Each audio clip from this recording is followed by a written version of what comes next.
If it were up to me, I would shut every one of them down that are not connected to acquisition dollars. And that's most of them. That is, But I if mean, is the innovation ecosystem working? Can these startups, can these businesses necessarily rely on the DOW's innovation entities themselves? so Pete, let me start with a controversial statement, and then you could apologize for me. Um, there's I could throw two more of my own.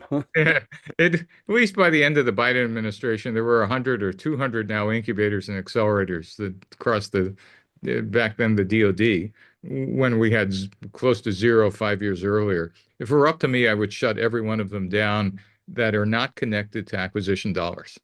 And that's most of them.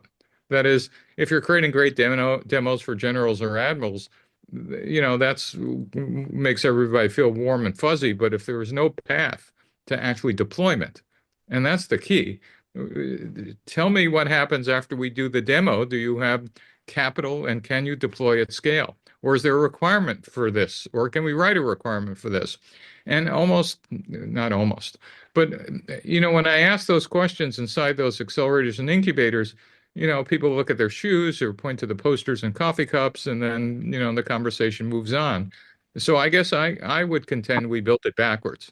We should have built a path for how do we deploy things rapidly at scale and then figure out what kind of incubators and accelerators we need. It's quite possible that that's what this new DOW reorg on all these levels will do. Certainly, Space Force is trying to do that and integrating acquisition with the mission deltas, et cetera. Though, they've created their own language that it's impenetrable to anybody else, including in any other service, to figure out what the heck those organizations mean. But I think their intent is probably closer to anything else. Pete?